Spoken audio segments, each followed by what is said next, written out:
Hi guys, இன்னைக்கு நம்ம ஹவுல் அப்படின்ற ஒரு த்ரில்லர் மூவியை பத்தி தான் பார்க்க போறோம். இந்த படத்தோட ஒன்லைன் என்னன்னா, லண்டன்ல இருக்கக்கூடிய ஒரு ஸ்டேஷன்ல நைட்டு கிளம்பக்கூடிய ட்ரெயின் கிளம்புது. அந்த ட்ரெயின்ல டிக்கெட் செக் பண்றவரா ரம்பைரம் போறாரு. போற அந்த ட்ரெயின் நடு காட்டுல டக்குன்னு நின்னுருது. அது எதனால நின்னுச்சுன்னு செக் பண்ணணும்னு சொல்லி அந்த அந்த ட்ரெயின் ஆப்ரேட்டரும் அந்த ட்ரெயினை விட்டு கீழே இறங்குறாரு. கொஞ்ச நேரத்திலேயே ஏதோ ஒரு விலங்கு அவரை அங்கேயே மறுகையா பண்ணிடுது. அந்த ட்ரெயினுக்கு வெளியே இருக்கக்கூடிய ஆபத்து என்னன்னே தெரியாம அந்த ட்ரெயினை விட்டு கீழே இறங்குறாங்க. இறங்கின ஒவ்வொருத்தங்களையும் அந்த காட்டுக்குள்ள இருக்கிற ஏதோ ஒரு விலங்கு அந்த ட்ரெயின்ல இருந்த எல்லா பேசஞ்சரையும் கொடூரமா அதுங்க கொலை பண்ணுது. அந்த பயங்கரமான ஜந்து கிட்ட இருந்து ஈரவும் சில மக்களும் எப்படி அந்த காட்டை விட்டு தப்பிக்கிறாங்க அப்படின்றதான் இந்த முழு படத்தோட கதை. சோ இப்ப அங்க கதைக்குள்ள நீங்க பார்த்திருக்குது வாய்ஸ் மூவி ஷோ. சோ மறக்காம சப்ஸ்கிரைப் பண்ணுங்க அண்ட் பெல் ஐகானை கிளிக் பண்ணுங்க. படத்தோட ஸ்டார்டிங்ல ஒரு நிலாவை காமிக்கிறாங்க. அங்க இருந்து படத்தோட பேரும் ஹவுல் அப்படின்னு சொல்லி ஆரம்பிக்கிறாங்க. இப்போ லண்டன்ல இருக்கிற ஒரு ஸ்டேஷன்ல ஒரு ஆள் ரொம்ப சோகமா நடந்து வராரு. இவன் நம்ம படத்தோட ஹீரோ ஜோ. இவரு டிக்கெட்டை செக் பண்ணக்கூடிய ஒரு ஆபீசர். இவங்க ஆல்ஃபா ட்ராக் அப்படின்ற ஒரு ட்ரெயின்ல ஒர்க் பண்ணக்கூடியவங்க. அவரோட ஷிஃப்ட் முடிச்ச உடனே வீட்டுக்கு போகணும்னு சொல்லி கிளம்பி போறாரு. அவரோட பாக்ஸ்ல ஒரு லெட்டர் இருக்கு. அந்த லெட்டர்ல என்ன இருக்குன்னா, நீங்க அப்ளை பண்ண அந்த போஸ்டிங்க்கு நீங்க செலக்ட் ஆகல அப்படின்ற மாதிரி அந்த லெட்டர்ல இருக்கு. அதாவது ஜோ என்ன பண்ணிருப்பாருன்னா, சூப்பர்வைசருக்கான போஸ்டிங்காக அப்ளை பண்ணிருப்பாரு. பட் அவர் செலக்ட் ஆயிருக்க மாட்டாரு. இதனால கடுப்புல இருக்கும்போது அந்த டைம் அங்க வேலை பார்க்குற ஒருத்தன் வருவான். தம்பி இங்க பாருப்பா அப்படின்னு சொல்லும் போது அவனுக்கு சூப்பர்வைசர் போஸ்டிங் கிடைச்சிருக்கும். இவனை வெறுப்பேத்ததான் அவனும் வந்திருப்பான். நீ இன்னும் வளரணும் தம்பி. அது மட்டும் இல்லாம இன்னைக்கு நம்ம கூட வேலை பார்க்குற ஒருத்தன் உடம்பு முடியல, அதனால வரல. அதனால அவனோட வேலையை நீ தான் போய் பார்க்கணும் அப்படின்னு சொல்லும் போது, என் ஷிஃப்ட் இப்பதான் முடிஞ்சது, நான் அதுக்கு அங்க போகணும் அப்படின்னும் போது, உனக்கு எது தெரியுமா அவங்க போஸ்டிங்கே தரல, ஏன்னா நீ உன் வேலையை ஒழுங்காவே பார்க்க மாட்டேன்ற, டிக்கெட் இல்லாதவங்க கிட்ட சார்ஜ் போடவே மாட்டேன்ற அப்படி அவன் பேசிட்டே இருக்கும்போது அங்க எலிசான்னு சொல்லி ஒரு பொண்ணு வருவா. இவ்வளவுதான் ஜோ ஒரு பக்கமா காதலிக்கிறான். அதனால அந்த பொண்ணு தான் கவனிக்க மாட்டேன்றா. இவனும் சரி ஓகே நான் போறேன் அப்படின்னும் போது, ட்ரெயின் நம்ம 9க்கு போ, இன்னைக்கு உனக்கு அங்கதான் வேலை இருக்கு அப்படின்னு சொன்ன உடனே அவங்களும் அங்க இருந்து கிளம்புறாங்க. ட்ரெயின்ல இப்ப ஏகப்பட்ட பேசஞ்சர் இருக்காங்க. ட்ரெயினும் புறப்பட ஆரம்பிக்குது. இப்போ நம்ம ஜோட வேலை நிறைய டிக்கெட் செக் பண்ணதானால ஒவ்வொருத்தங்கிட்டும் செக் பண்றான். ஒருத்தங்க ஜோக்கு ரெஸ்பான்ஸே பண்றது இல்ல. ஒவ்வொருத்தவங்க ஒவ்வொரு ரகமா இருக்காங்க. ஜோக்கு இந்த வேலை பிடிக்கவே இல்லை. இது ரொம்பவும் கடுப்பா இருக்கு. ஆனாலும் அங்க இருக்கிற எல்லார்கிட்டயும் டிக்கெட் செக் பண்ணிக்கிட்டே இருக்காரு. அப்படி அவர் டிக்கெட் செக் பண்ணும் போதே அங்க கேட்டுன்னு சொல்லி ஒரு லேடி இருப்பாங்க. பார்க்க ரொம்ப ரிச்சா இருப்பாங்க. ஆனா அவங்க கிட்ட டிக்கெட்டே இருக்காது. 1 செகண்ட் நான் செக் பண்ணி சொல்றேன் அப்படின்னு சொல்லி உங்க டிக்கெட்டை செக் பண்ணுவாங்க. இதனால ஜோ டிக்கெட்டே இல்லைன்னா ஏன் வரீங்க அப்படின்ற மாதிரி ஹாஷா பேசிடுவான். அதனால அவங்க கடுப்பாயி உனக்கு எவ்வளவு ஃபைன் கட்டணும் சொல்லு நான் கட்டுன்னு சொல்லி அவங்க ஃபைனும் கட்டுவாங்க. இதெல்லாம் ஒரு பொழப்பாப்பா அப்படின்னு சொல்றவங்க நக்கலா கேட்பாங்க.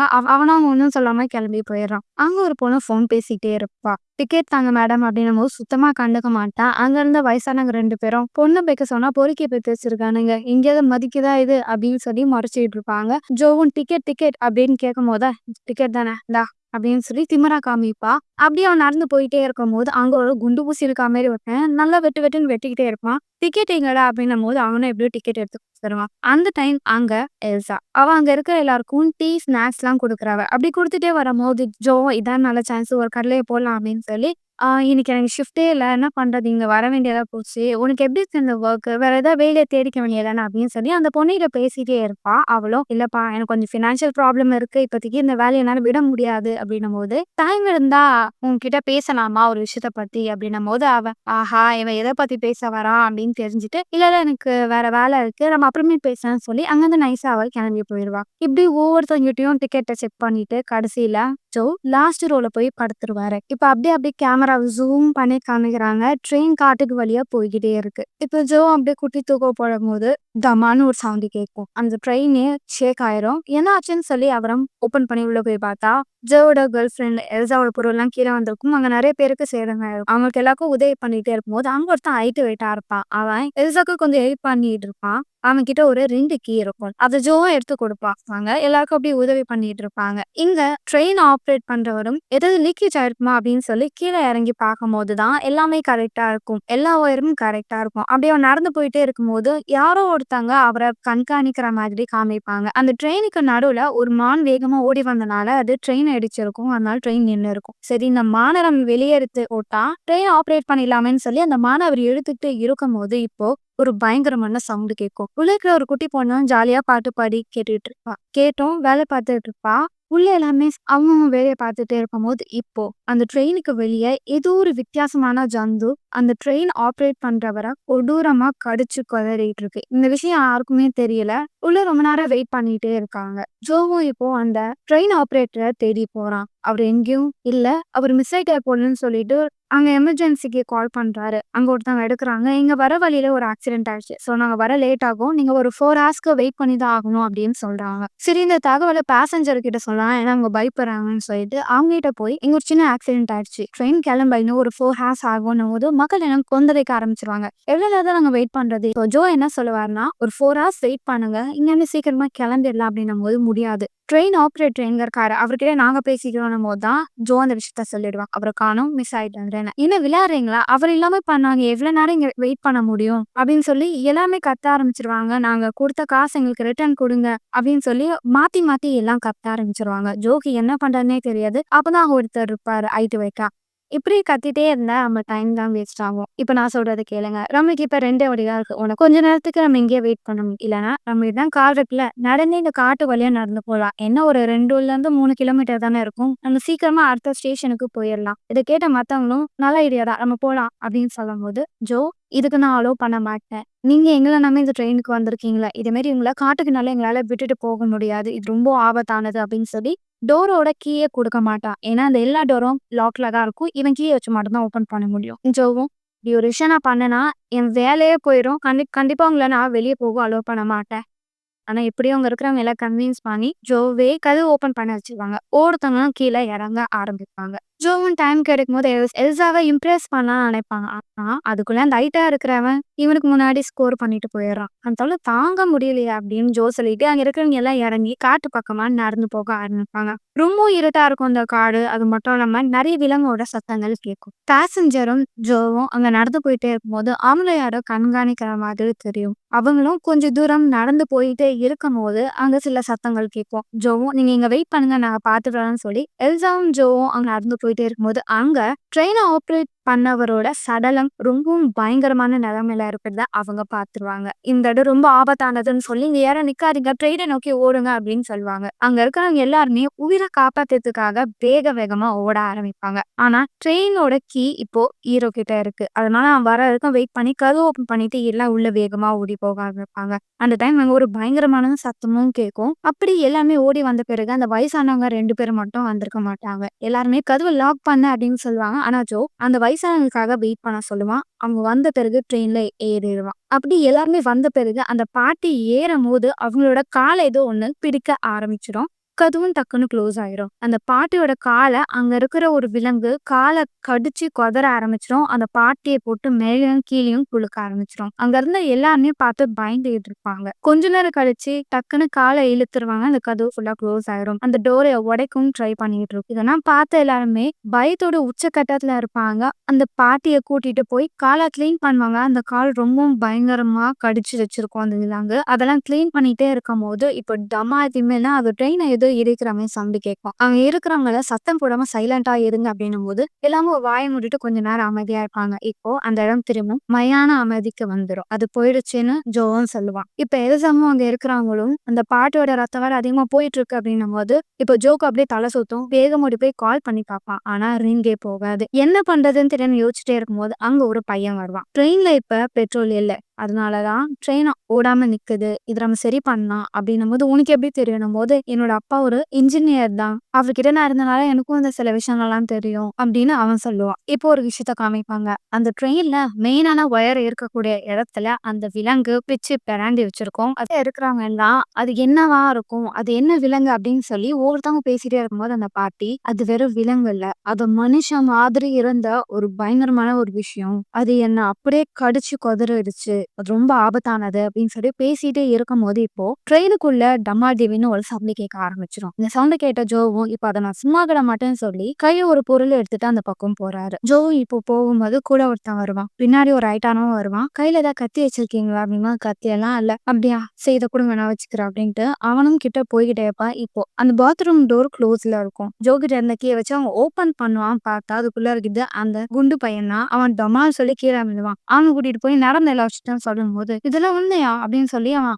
ஷாக்கா கேட்பான். "டேய் இவ்வளவு நேரம் நானு கதையாடா சொன்னோம். கேட்டுட்டு என்ன உண்மையான்னு கேட்கிற?"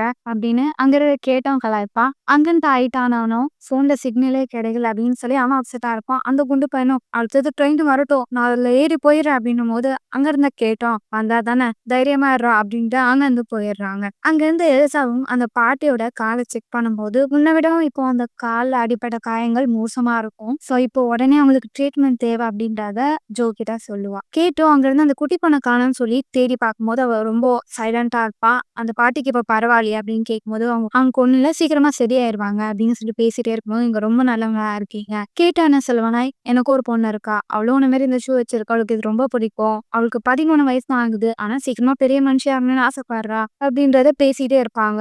அந்த பொண்ணுக்கும் அவங்கள ரொம்ப பிடிச்சிருக்கும். இப்போ திரும்பவும் அந்த ட்ரெயினை யாரோ தட்டுற மாதிரி பயங்கரமா சவுண்ட் கேட்கும். அது மட்டும் இல்லாம அந்த ட்ரெயினுக்குள்ள இருந்த அந்த லைட் எல்லாம் அணைய ஆரம்பிச்சிடும். எல்லாருமே பயந்துருவாங்க. ஒரு பக்கமா எல்லாம் நிற்கும் போது இப்போ ஒருத்தவங்களோட மொபைல் சவுண்ட் கேட்க ஆரம்பிச்சிடும். சிக்னலே இல்லாத இந்த இடத்துல போனா யாருது அது செக் பண்ணுங்க அப்படின்னும் போது அந்த குட்டி பொண்ணோட போன் தான். ஆன் பண்ண உடனே அவங்க அம்மா தான் பேசுவாங்க. எல்லாருமே கத்துவாங்க, "எங்க விஷயத்த சொல்லு, இந்த விஷயத்த சொல்லுன்னு." அவ்வளோ, "அம்மா நான் ட்ரெயின்ல மாட்டிட்டேன்." அவன் அப்படின்னு பேசிட்டே அவ விலகி போயிட்டே இருக்கும்போது கண்ணாடி வழியா ஏதோ ஒரு விலங்கு அவளை அப்படியே பிடிச்சு மேல இழுக்க ஆரம்பிச்சிடும். இதை பார்த்த கேட்டும் அந்த பொண்ணை காப்பாத்தணும்னு நினைப்பா. ஆனா அங்க இருந்து ஒரு சோடபடி அவளை போட்டு இழுத்துருவா. இதனால கேட் ரொம்ப கோவப்படுவா. "என்னை விட்டு இருந்த அந்த பொண்ணை நான் காப்பாத்தி இருப்பேனே, ஏன்டா அப்படி பண்ணேன்னு?" சொல்லி அவனை போட்டு செம்மடி அடிப்பா. "பைத்தியமா நீ? உன்னை விட்டு இருந்தா உன்னையும் அது தூக்கிட்டு போயிருக்கும்." எல்லாம் மாத்தி மாத்தி சண்டை போடும்போது அவங்க இந்த தாத்தாக்கு கோவம் வந்துடும். "நிறுத்துங்க எல்லாம். இப்ப கத்திக்கிட்டே இருக்கனால ஒரு பிரயோஜனமும் இல்ல. வெளியே இருக்கிறது ஒரு அனிமை. அது யாரை பார்த்தாலும் வேட்டையாடதான் செய்யும். நம்ம எப்படி தப்பிக்கிறதுன்னு முதல்ல யோசிங்க." அப்படின்னு சொல்லும் போது இப்ப அங்க இருக்கிறவங்க எல்லாம் அவங்க கிட்ட இந்த திங்ஸ் எல்லாம் எடுத்துட்டு வந்து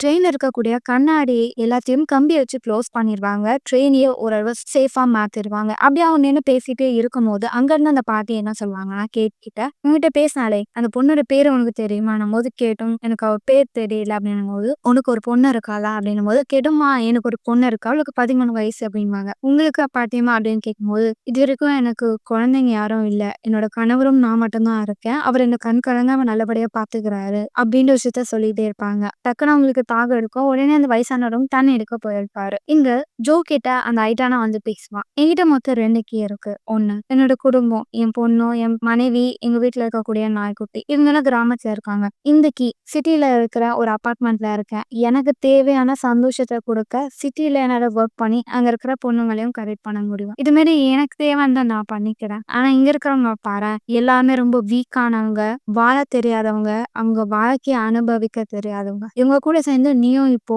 உன் உயிரை காப்பாத்தி போராடிக்கிட்டு இருக்க." அப்படின்னு சொல்லி ஏதோ ஒரு விஷயத்த அவன் சொல்ல வருவான். ஆனா டக்குன்னு அங்க இருந்த பாட்டி இரும்ப ஆரம்பிச்சிருவாங்க. அவங்க இரும்பி வாமிட் பண்ணும்போது ஒரே ரத்தமா வரும். அவங்க பல்லும் அவங்க துப்ப ஆரம்பிச்சிருவாங்க. அந்த ஐட்டானும் இவங்களுக்கு ஏதோ இன்ஃபெக்ஷன் ஆயிருக்கு, இவங்க நம்ம கூட இருந்தா நமக்கு தான் ஆபத்து அப்படின்னு சொல்லும் போது அந்த பாட்டியோட கணவரும், "வாயை மூடுங்க, இப்படிலாம் நீங்க பேசவே கூடாது." அப்படின்னு சொல்லுவாங்க. இப்பதான் ஜோக்கு இங்க ஒருத்தன் யாரோ மிஸ் ஆகுறானே அப்படின்னு தெரியும். அங்க இருந்த கம்பியை எடுக்கும் போது அந்த ஐட்டானும் வந்துருவான். "போகக்கூடாது நீ." அப்படின்னு சொல்லும் போது அவன், "தள்ளுறா." அப்படின்னு சொல்லிட்டு அவன் போய் பார்த்தா அந்த குண்டு பையன் தான் பாட்டம்ல இருப்பான். ஜோ கதவு தட்டுவான். "சீக்கிரம் வெளியே வாடா, இது ஆபத்து." அப்படின்னு சொல்லிட்டு இருக்கும்போது அந்த குண்டு பையனும், "தண்ணி வரல." சரி அப்படின்னு சொல்லி கதவு ஓபன் பண்ணுவான். கதவு ஓப்பனே ஆகாது. இந்த டைம் அங்க செமையா சவுண்ட் கேட்க ஆரம்பிச்சிடும். அந்த ஓநாய் மனுஷன் ட்ரெயினுக்குள்ள வர ஆரம்பிச்சிட்டான் போல அப்படின்னு சொல்லி ஜோவும் கதவை ஓபன் பண்ண பார்ப்பான். ஆனா அதுக்குள்ளே அந்த ஓநாய் மனிதன் வந்து அந்த குண்டு பையனை போட்டு நசுக்கிறோம். அடுத்த கம்பார்ட்மெண்ட்ல இருக்கிறவங்களும் ஜோ இனிமேட் ரிட்டர்ன் வரமாட்டான், இந்த கதவை மூடிடலாம்னு சொல்லி மூட பார்ப்பாங்க. சில பேர் இல்ல ஜோ வந்துருவான் அப்படின்னு சொல்லிட்டு இருப்பாங்க. இப்போ அந்த இடத்துல அந்த ஓநாய் மனிதன் அந்த குண்டு பையனை போட்டு தள்ள உடனே இப்போ ஜோவை போட்டு தள்ள வந்துட்டு இருப்பான். ஜோவனை பார்த்து கத்தி ஓடி போய் கதவு திறங்க கதவு திறங்கன்னும் போது அவனை உள்ள இழுத்துருவாங்க. அந்த ஓநாய் மனிதன் வெளியே இருப்பான். இப்போ அந்த ஓநாய் மனிதன் உள்ள வரக்கூடாதுன்னு சொல்லி கம்பி இருக்கிற எல்லா பொருளையும் வச்சு அந்த கதவை அடைக்க பார்ப்பாங்க. ஆனா அது ரொம்ப ஸ்ட்ராங் ஆனது. அந்த கதவையே உடைச்சிட்டு உள்ள வர ஆரம்பிக்கும். அது பார்க்க பாதி மனுஷனும் பாதி விலங்கு மாதிரி இருப்பான். அவன் வந்து எல்லாரையும் போட்டு அடிக்க ஆரம்பிச்சிருவான். இதை பார்த்து அங்க இருக்கிறவங்களும் அவங்க கிட்ட இருந்து ஒவ்வொரு பொருளை வச்சு அந்த ஓநாய் மனுஷனை அடிக்க பார்ப்பாங்க. எல்லாமே அடிச்சிட்டு இருக்கும்போது அங்க கண்ணாடி போட்டவன் மட்டும் இவ்வளவு நேரமா சாதுவா இருந்தவன் இப்ப வீரனா மாறி அவன் கையில அந்த போராளி வச்சு அந்த மான்ஸ்டரை மண்டையிலே அடிச்சு போட்டு தள்ளி மகையா பண்ணிடுவான். அப்பதான் அங்க இருக்கிறவங்கன்னா இது என்னவா இருக்கும்னு சொல்லி அந்த இறந்து போன அந்த உயிரினத்தை வச்சு பேசிக்கிட்டு இருப்பாங்க. ஒருத்தன் என்ன சொல்லுவானா, இது பார்க்க ஒரு விலங்கு மாதிரி இருக்குமா. அப்ப அங்க கண்ணாடி போட்டிருப்பேன், இது கண்டிப்பா ஓநாய் மனுஷனா தான் இருப்பான். அவனோட காலை பாருங்க, அது வித்தியாசமா இருக்கு. அவனோட உடலை பாருங்க, மனுஷ மாதிரி இருக்கு. அப்படின்னும் போது நீ எப்படி இதை சொல்ற, உனக்கு இதை பத்தி தெரியுமா அப்படின்னும் போது நான் நிறைய கேள்விப்பட்டிருக்கேன். பாதி மனிதர்களாவும் கால் மட்டும் நாய் மாதிரி இருந்தா கண்டிப்பா அவன் ஓனாய் தான். அவனோட கையை பாருங்க, ரிங் இருக்கு. அவன் ஏதோ ஒரு ஓனாய் கிடைச்சிருக்கும். அதனால இன்ஃபெக்ட் ஆன அவன் பாதி மனுஷனாவும் பாதி மிருகமாவும் மாறி இருக்கான். இவ பேசிட்டே இருக்கும்போது அங்க இருந்த தாத்தாவும் என்ன சொல்வான்னா, சில வருஷங்களுக்கு முன்னாடி இதே மாதிரி ஒரு ட்ரெயின்ல நிறைய பேசஞ்சர் போனாங்க. அவங்க போகும்போது ஏதோ ஒரு பயங்கரமான விபத்து ஆனது. கொஞ்ச நேரம் கழிச்சு அந்த ட்ரெயின்ல இருக்கிறவங்கள காப்பாற்றணும்னு சொல்லி சில பேர் போயிருக்காங்க. ஆனா அந்த ட்ரெயின்ல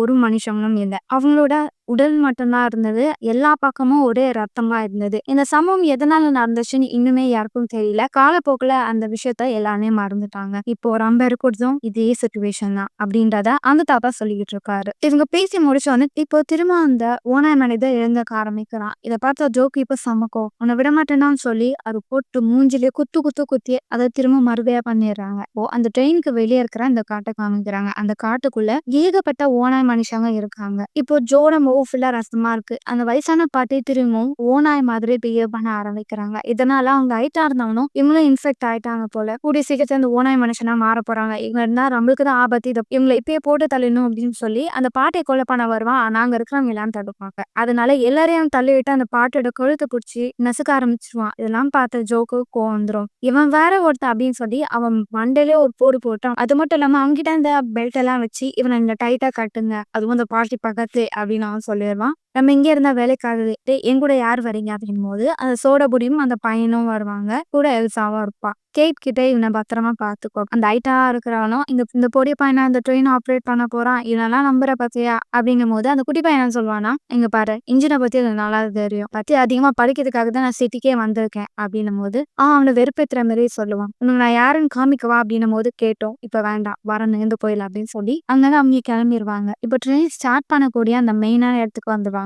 அந்த குட்டி பையனும் எல்சா கிட்ட ட்ரெயினை எப்படி ஆப்ரேட் பண்ணணும் அப்படின்றத அவன் சொல்லுவான். அந்த பையன் என்ன சொல்லுவானா, பெட்ரோல் தான் லீக் ஆயிருக்கும், இங்க இருக்கிற ஏதோ பழுப்புல பெட்ரோல் லீக் ஆயிருக்கும், அதை நம்ம சரி பண்ணி இதை திரும்ப இன்ஜினை ஸ்டார்ட் பண்ண வைக்கலாம், நாங்க கீழே போய் பாக்குறோம் அப்படின்னு சொல்லிட்டு அவன் கீழே போவான். அவன் கூட அந்த கண்ணாடி போட்டவனும் வருவான். கீழே இறங்கி அவனும் ஒவ்வொரு இடத்த பார்த்துட்டே போவாங்க. அப்ப அவன் ஒரு பழுப்புல ஓட்டை இருக்கிறதா பார்த்திருப்பான். இதை நான் சரி பண்றேன், எனக்கு உதவி பண்ணணும் போது அவன் டார்ச் அடிச்சுக்கிட்டு கீழே நின்றுட்டு இருப்பான். அவனும் கொஞ்சம் கொஞ்சமா அந்த ஓட்டைகள்லாம் அடைச்சிக்கிட்டு இருப்பான். ஜோ அங்க இருக்கிற பேசஞ்சர் கிட்ட நீங்க யாரும் பயக்காதீங்க, இப்ப நம்ம எல்லாம் ஒண்ணு சேர்ந்து இந்த இடத்துல இருந்து தப்பிச்சு போக போறோம், சோ தைரியமா இருங்க அப்படின்றத அவன் சொல்லுவான். இப்ப அந்த ட்ரெயின்குள்ள காமிக்கிறாங்க. கேட்டோம் அந்த ஐட்டானவன் கிட்ட என்ன சொல்றான்னா, உனக்கு என்ன ஞாபகம் இருக்கா அப்படின்னும் போது அவனும் யோசிப்பான். இல்ல எனக்கு ஞாபகம் இல்லை, ஆனா நீ பண்ண ஒரு விஷயம் என்னால இது வரைக்கும் மறக்க முடியல அப்படின்னு ஒரு விஷயம் சொல்லுவா. கொஞ்ச நாட்கள் முன்னாடி வந்து ஒரு கம்பெனில ஜாயின் பண்ணதுக்காக போயிருக்கா. இன்டர்வியூல சூப்பரா பெர்ஃபார்ம் பண்ணியிருக்கா. அந்த டைம் இவனும் அந்த கம்பெனில ஜாயின் பண்ண தான் வந்திருப்பான். ஆனா இவனை விடவும் இவ ரொம்ப டேலண்டடா இருந்தனால இவளுக்கு அது கிடைச்சிருக்கும். ஆனா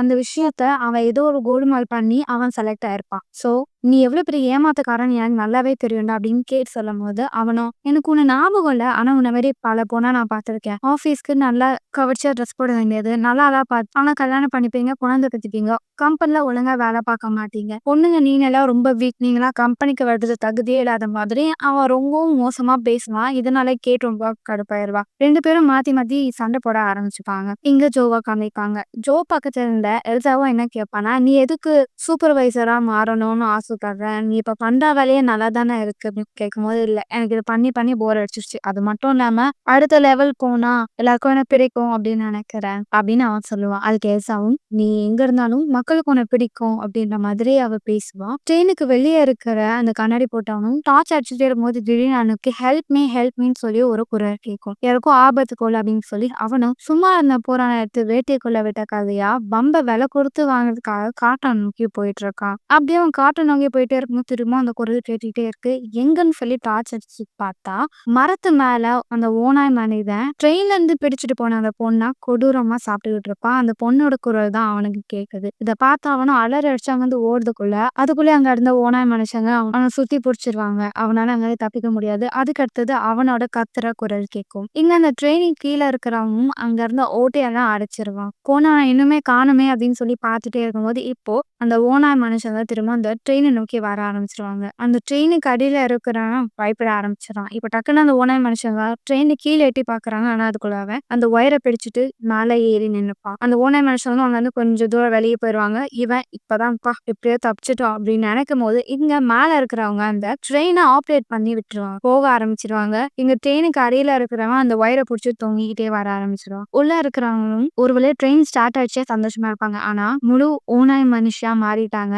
அவங்க அப்படியே உருவ ஆரம்பிப்பாங்க. இப்போ கேட் கிட்ட அவனும் என்ன அவுத்து விடு அப்படின்னு சொல்லுவான். டக்குன்னு அவன் கையில இருந்த அந்த பெல்ட்டை ரிமூவ் பண்ணிடுவான். அவனும் ஓட ஆரம்பிச்சிருவான். இப்போ அந்த ஓநாய் மனுஷி அப்படியே அவனோட கணவரை பார்க்க போகுது. அவர் அப்படியே கடிக்கிறதுக்காக வருது. இந்த நேரத்துல அந்த ஐட்டானங்கிறது தப்பிக்க போகும்போது கேட் கையில ஒரு இரும்பு கம்பி இருக்கும். அதை வச்சுட்டு அவ ஓரமா நிப்பா. அந்த கதவு வழியா வேற ஒரு ஓநாய் மனுஷன் வந்து கேட் அப்படியே இழுக்க ஆரம்பிச்சிருவான். கேட்டும் என்ன காப்பாத்து அப்படின்னும் போது உன்னெல்லாம் காப்பாத்த முடியாது இது குடுறி அப்படின்னு சொல்லி அவ கையில இருந்த கம்பியை இழுத்துட்டு அவளை வெளியே பக்கமா தள்ளி விட்டுருவான். இங்க அந்த ட்ரெயின்ல இருந்து கீழே விழுந்த கேட்டும் என்ன காப்பாத்துங்க காப்பாத்துங்க அப்படின்னு சொல்லி கத்துவா. அந்த ட்ரெயின் அவள் தூரமா போயிடும். திரும்பி பார்த்த அவளும் அங்க ஒரு ஹைட்டான ஓநாய் மனித வந்து அவளை அப்படியே கடிக்கிற மாதிரி காமிப்பாங்க. இங்க அந்த கிழவியா அவன் கணவரை கடிக்க போவா. ஐயோ அம்மா என்ன கடிக்காதம்மா நான் உன் புருஷமா அப்படின்னு சொல்லிட்டு இருக்கும்போது அவ அப்படியே பாஞ்சு வந்து அந்த கிழவனோட கழுத்தை கடிச்சு கொதற ஆரம்பிச்சிருவா. இதெல்லாம் பார்த்தா அந்த ஆயிட்டானவன் அப்பவே சொன்னேன் இந்த கிழவிய போட்டு தள்ளன்னு கேட்டீங்களாடா அப்ப போச்சா அப்படின்னு சொல்லிட்டு இருக்கும்போது இப்ப அந்த பாட்டி இவனை நோக்கி வர ஆரம்பிக்குது. இவனை காப்பாத்துங்க அப்படின்னு சொல்லி தப்பிக்கும் போது இங்க அந்த ட்ரெயினுக்கு அடியில இருந்தவன் ரொம்ப நேரம் தொங்க முடியலன்னு சொல்லி அவன் ரெடி பண்ண ஒயரே பிடிச்சே இழுத்துருவான். அதனால ட்ரெயின் திரும்ப நின்னுடும். ஏன்னா அது போன ட்ரெயின் திரும்ப நின்னுடுச்சு அப்படின்னு சொல்லி இந்த ஜோமும் எல்சாவும் திரும்ப ட்ரெயின்குள்ள வந்து பார்த்தா அங்க அந்த பாட்டி அந்த ஐட்டான கடிக்க வரும். அதுக்குள்ளே அவன் அந்த பாட்டியோட முதுல கம்பி வச்சு குத்திடுவான். அந்த பாட்டி மறுகையா இப்ப அந்த ஐட்டான பிடிச்சி ஜோ கத்த ஆரம்பிச்சிருவான். எங்க கேட் என்னடா பண்ண எல்லாரையும் அப்படின்னும் போது இது எல்லாத்துக்கும் காரணம் நீதான். நான் அப்பவே சொன்னேனே இந்த பாட்டியை போட்டு தந்தான் கேட்டீங்களா இப்ப உங்களாலதான் இது எல்லாமே அப்படின்னு சொல்லிட்டே இருக்கும்போது இப்போ அந்த ட்ரெயின் நின்னுனால மத்த ஓனாய் மனிதர்கள் எல்லாருமே அந்த ட்ரெயினை நோக்கி வர ஆரம்பிச்சிட்டாங்க. அந்த ட்ரெயினுக்குள்ளேயும் போறாங்க. இப்ப எல்சா ஜோ அந்த ஐட்டானவன் 3 பேரும் எப்படி தப்புக்குதுன்னு யோசிக்கும் போது ஐட்டானவன் மரியாதை கீ கொடு நம்ம இங்க இருந்து தப்பிச்சு போயிடலாம் அப்படின்னு சொல்லுவான். அவன் கீ கொடுக்க மாட்டான். இவனை கேட்டா வேலைக்கு ஆகுதுன்னு சொல்லி அவனை போட்டு அடிக்க ஆரம்பிச்சிருவான். அந்த டைம் எல்சாவும் அவன் கழுத்துலயே ஒரு கம்பி வச்சு குத்த ஆரம்பிச்சிருவான். அமைதியாரு எல்லாத்துக்கும் வரணும் நீதாண்டா அப்படின்னு சொல்லும் போது அந்த ஐட்டானவன் எல்சாவே தள்ளி விட்டு அந்த பக்கம் போயிடுவான். அவன் கிட்ட கீ இருக்கும். இதுங்க இந்த பக்கம் வரக்கூடாதுன்னு சொல்லி கம்பியை வச்சு கதை ஓபன் பண்ணிட்டு அவன் தப்பிச்சு போயிடுவான். இப்போ அந்த ட்ரெயினுக்குள்ள இருந்த அந்த 3 ஓனாய் மனிதர்களும் எல்சாவையும் ஜோயும் போட்டு தள்ளுறதுக்காக வருதுங்க. இதுங்க கிட்ட இருந்து தப்பிக்க முடியாதுன்னு யோசிச்சுட்டே இருக்கும்போது இப்போ அந்த ட்ரெயினுக்கு அடியில இருந்தவன் கையில தீப்பாந்தத்தோட வந்து அந்த ஓனாய் மனிதர்களை பயமுறுத்துறான். இங்க இருந்து தப்பிச்சு போங்க அப்படின்னு சொல்லிட்டு அவனும் கிளம்பி வருவான். அதுக்குள்ள அந்த ஓனாய் மனிதர்கள் அவனை பிடிச்சு இழுத்துரும். எல்சாவும் காப்பாத்த போவா. ஆனா ஜோவும் இப்போதைக்கு அவனை காப்பாத்த முடியாது. இங்க இருந்து ரொம்ப போலாம் வான்னு சொல்லி அவளை கூட்டிட்டு அந்த காட்டு வழியா வேகமா தப்பிச்சு போக பாக்குறான். காட்டு வழியா ஓடினா ஜோவும் எல்சாவும் ஓடிக்கிட்டே இருக்காங்க. அவங்க ஓடும்போது கூடவே அந்த ஓனாய் கத்துறக்கூடிய குரல் கேட்டுக்கிட்டே இருக்கு. இதனால ஜோவும் இதுக்கு மேல என்னால ஓட முடியாது நீங்க வந்து தப்பிச்சு போ நான் இதுங்களை பாத்துக்கிறேன் அப்படின்னு சொல்லிட்டு ஃபைனலா எல்சாக்கு கிஸ் பண்ணிட்டு போறான். இந்த டைம்ல இது தேவையாடா அப்படின்னு அவளுக்கு தோணும். அவனும் இல்ல ப்ளீஸ் என் கூட வந்துரு அப்படின்னு கதறுவா. இல்ல நீங்க வந்து போனாதான் நீ சேஃபா இருப்ப நடந்த எல்லார்கிட்டயும் போய் சொல்லு அப்படின்னு அவளை அனுப்பிச்சிருவான். அவளும் அங்க வந்து ஓட ஆரம்பிப்பா. ஓடி போறவ ஓடி கடைசியில அடுத்த ஸ்டேஷனுக்கே அவ போயிருவா. உடம்பு ஃபுல்லா ரத்த காயமா இருக்கும். அவளோட கையில இப்போ ஜோவோட பேட்ச் இருக்கும். இங்க ஜோவை காமிப்பாங்க. ஜோ திரும்பி பார்த்தா அங்க அவனை சுத்தி ஒரே ஓனாய் கூட்டம். அவனை அடிக்க வரும்போது தைரியம் தான் வாங்கடா மோதி பார்க்கலாம் அப்படின்னு சொல்லி அவன் கையில இருக்கிற அந்த கூர்ப்பான ஆயுதத்தை வச்சு எல்லாத்தையும் அடிக்க ஆரம்பிப்பான். ஆனா அதுங்க அவனோட கழுத்தை கடிச்சு கொதற ஆரம்பிச்சிடும். இப்போ அந்த ஐட்டானவனை காமிக்கிறாங்க. அவனும் காட்டு வழியா விழுந்து பிறண்டு இங்க இருந்து தப்பிச்சா போதண்டா அப்படின்னு போயிட்டே இருப்பான். இந்த இடத்த மொத்தமா கொளுத்துனாதான்டா நிம்மதியா இருப்பானா அப்படின்ட்டு அவன் நடந்து போயிட்டே இருக்கும்போது கீழே ஜோவோட கோட்டை பார்த்திருப்பான். ஜோ இங்கதான் இருக்கான். அவன் கிட்ட உதவி கேட்டு இங்க இருந்து தப்பிச்சு போயிடலாம் ஜோ அப்படின்னு ஜோ எங்க இருக்கு அப்படின்னு கத்திரியே வந்து பார்த்தா அவன் ஆசைப்பட்ட மாதிரி ஜோ அங்கதான் இருப்பான். ஆனா மனுஷனா இல்ல ஓனாய் மனிதனா இருப்பான். அப்போ அதுங்க எல்லாம் சேர்ந்து அந்த ஹைட்டா இருக்கிறவனை மறுகையா பண்ணியிருக்கோம். சோ அடுத்த ஒரு நல்ல படத்தோட அவங்க சந்திக்க வர. Until then, bye bye.